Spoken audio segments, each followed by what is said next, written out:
1.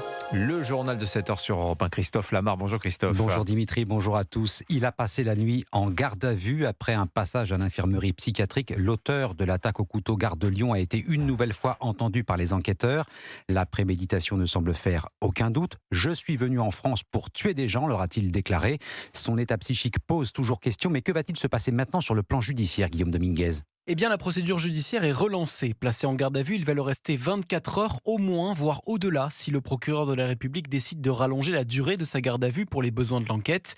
Durant ces quelques jours, les policiers vont tenter de comprendre les motivations de son passage à l'acte, s'il a bénéficié de l'aide de complices ou s'il a été en lien avec un groupe criminel ou terroriste. Les enquêteurs s'intéressent également à une chaîne TikTok très probablement créée par l'auteur présumé de l'attaque, sur laquelle plusieurs vidéos au discours anti-français et anti-colonialistes ont été postés.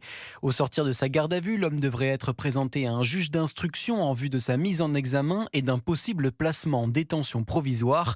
Un parcours judiciaire qui reste suspendu à l'état psychique de l'assaillant. Si une nouvelle expertise psychiatrique reconnaissait l'abolition de son discernement au moment des faits, il pourrait être reconnu irresponsable pénalement, rendant impossible tout procès. Guillaume Dominguez du service police-justice d'Europe 1. L'une des 3 victimes de l'assaillant est toujours hospitalisée avec pronostic vital engagé. Voilà une affaire qui provoque la colère des policiers lillois. 7 clandestins ont été libérés d'un centre de rétention administrative ce week-end. Le motif a de quoi faire sursauter, mais c'est la loi. Ces migrants n'avaient tout simplement pas accès au téléphone, les cabines ayant été détruites. Impossible dans ces conditions de communiquer librement. Le juge de la détention et des libertés a donc ordonné leur remise en liberté. Une aberration pour le porte-parole du syndicat Alliance, Arnaud Boutelier. Une grande surprise, une situation incompréhensible et surtout surprenante. Les collègues sont furax. On a du mal à croire que cette décision a été prise de telle manière, sachant que connaissant les collègues du CRA et la direction, tous les moyens sont mis à disposition pour les rétentionnaires. Des téléphones sont à leur disposition, des cabines. Alors quand ils sont détériorés par eux-mêmes, malheureusement, ils peuvent accéder soit à leur téléphone portable, ou éventuellement acheter une puce. Donc dire qu'il n'y a pas eu de téléphone, nous restons dubitatifs. Arnaud Boutelier, porte-parole du syndicat Alliance, et selon les informations d'Europe 1, le préfet des Hauts-de-France va faire appel de la décision du juge. Alors ces centres de rétention administratifs seraient par ailleurs dans le viseur de la mouvance anarchiste. C'est une information Europe 1. Une réunion secrète s'est tenue récemment près de Paris. Détruire les centres de rétention administrative, c'était le motif de la convocation à cette assemblée clandestine. L'organisateur, un mouvement anarchiste non pas français, mais italien, Jean-Baptiste Marty. Oui, tout est parti des réseaux sociaux et cette phrase postée sur le compte d'un mouvement italien anarchiste: détruire les centres de détention, débat et repas. Le lieu du rendez-vous, un squat situé à Vitry-sur-Seine, connu pour être un repère de militants d'extrême gauche français.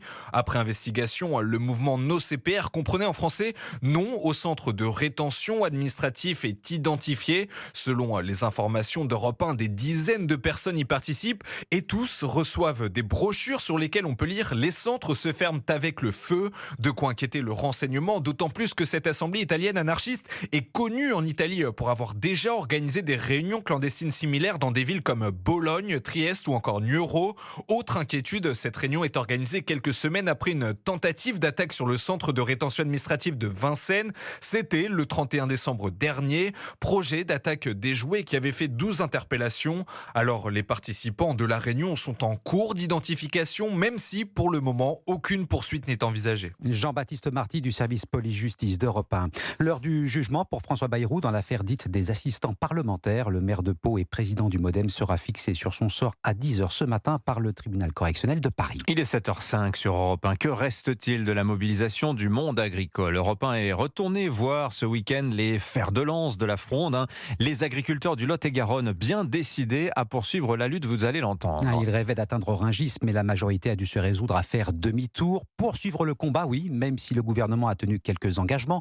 2 décrets publiés ce week-end, l'un sur le gazole non routier, l'autre sur l'indemnisation des éleveurs bovins touchés par la maladie hémorragique épisodique. Il n'empêche, les agriculteurs du Lot-et-Garonne n'ont pas l'intention de baisser les bras. Reportage du correspondant d'Europe 1 en Occitanie, Alexis Bourdon. C'est un grand commencement. Serge Bousquet-Cassagne donne le ton. Le président de la Chambre d'agriculture du Lot-et-Garonne est arrivé en fanfare avec une cinquantaine de tracteurs samedi soir à Agen pour lui, un nouveau combat débute. C'est un mouvement qui va nous amener à surveiller de près. Gabriel Attal l'a dit, son administration, ses préfets. Je ne pense pas qu'on remonte à Paris en tracteur de sitôt. Par contre, on est capable d'y monter avec des bus entiers et de les bouger remarquablement bien. Avant d'en arriver à un nouveau périple pour Paris, des actions ont commencé localement. José Pérez, autre figure du mouvement de contestation, ne compte pas se satisfaire des annonces de Gabriel Attal. On a commencé à faire les supermarchés, on a commencé à contrôler les camions et on va continuer. On reviendra voir les supermarchés, on contrôlera les camions sur les autoroutes. Il faut que ça change. De toute façon, on ne peut plus continuer comme ça. La coordination rurale du Lot-et-Garonne se réunira en assemblée générale vendredi prochain pour faire un premier bilan de ces manifestations historiques du monde agricole.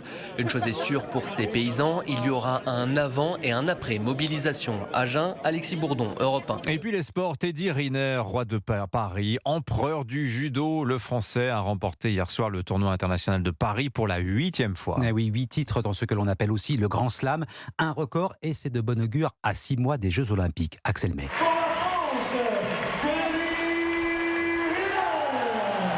À Paris, Teddy Riner est chez lui et l'a encore montré hier soir en remportant devant son public le prestigieux tournoi de Bercy pour la 8e fois. Un record avec déjà en tête le rendez-vous olympique cet été. C'était important pour moi de venir sur Paris. Ça fait une révision parce que ça sera comme ça le jour J. Le public m'a bien porté.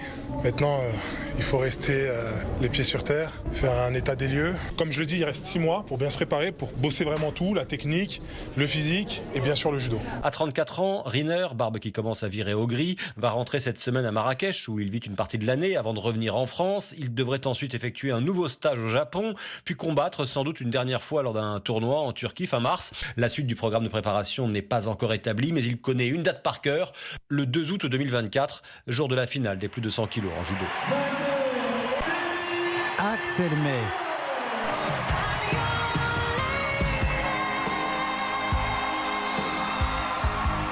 Ah, c'est pas Teddy Riner, ça. Ouais, c'était l'événement, Dimitri, et la surprise de la nuit aux Grammy Awards aux États-Unis, cérémonie de récompense musicale, l'équivalent de nos victoires de la musique en France. L'apparition de Céline Dion, malade depuis plusieurs mois. La star est venue sur scène remettre le prix de l'album de l'année à Taylor Swift. Céline Dion qui a pris la parole quelques instants. Thank you all. I love you right back. You look beautiful. When I say that I'm happy to be here, I really mean it from my heart. Céline Dion très émue et très heureuse d'être sur la scène des Grammy Awards. Ses apparitions sont très très rares. Il fallait donc la remarquer. Effectivement, elle est atteinte, vous le savez peut-être ou non, d'ailleurs Céline Dion atteinte de la maladie de la personne raide. Et un documentaire va sortir dans les jours qui viennent, je crois, sur Amazon Prime. Ouais. Sur Amazon Prime, voilà, en fait, il y aura des témoignages notamment de sa sœur Claudette qui raconte l'avancée de la maladie. Et quel courage quand même de monter sur scène dans l'état où elle est, Céline Dion.